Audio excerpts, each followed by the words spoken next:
ఓ ప్రముఖ సంస్థ యజమాని, ప్రపంచ మేధావుల్లో ఒకడిగా పేరుగాంచిన అతను ఆసుపత్రిలో తన ఆఖరి రోజుల్లో డైరీలో రాసుకున్న మాటలు మీకోసం. వ్యాపార జగత్తులో శిఖరాన్ని చేరాను. విజయానికి ప్రతీకగా నిలిచాను. పని తప్ప నాకు వేరే ఆనందం తెలీదు. సంపాదనకే అంకితమైపోయాను. ఇప్పుడు ఈ మరణశయ్య మీద రోజులు లెక్క పెట్టుకుంటున్నా నేను ఒక్కసారి ఆత్మపరిశీలన చేసుకుంటే, ఇన్నాళ్ళు నేను గర్వపడిన పేరు డబ్బు ఎందుకు కొరగానివని నాకు అనిపిస్తోంది. ఈ నిశిరాత్రిలో నా ప్రాణాలు నిలిపేందుకు అమర్చిన ఈ యంత్రాలు చేసే శబ్దంలో నాకు మృత్యుదేవత ఊపిరి చప్పుడు వినిపిస్తోంది. నాకిప్పుడు అనిపిస్తోంది, జీవితంలో సరిపడా డబ్బు సంపాదించాక మనం ఆలోచించాల్సిన విషయాలు వేరే ఉన్నాయి అని.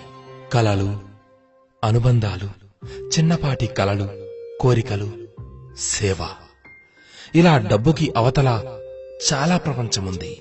కాని డబ్బు వెనక పెట్టే పరుగు మనిషిని మరమనిషిలా మార్చేస్తుంది. అందుకు నేనే ఓ చక్కటి ఉదాహరణ.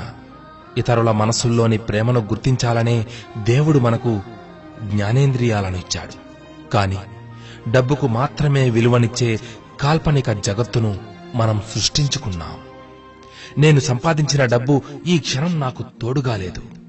నా ఈ ఆఖరి ప్రయాణంలో అది నా వెంట రానే రాదు.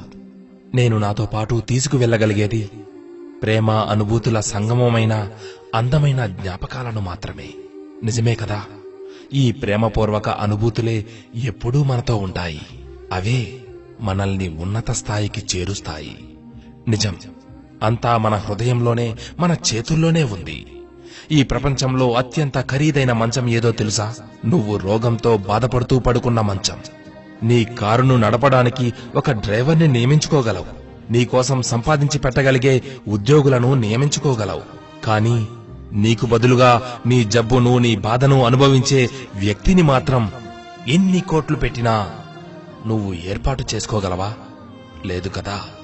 నువ్వు దేన్ని కోల్పోయినా తిరిగి పొందవచ్చు, కానీ చేజారిన జీవితాన్ని మాత్రం తిరిగి పొందలేవు.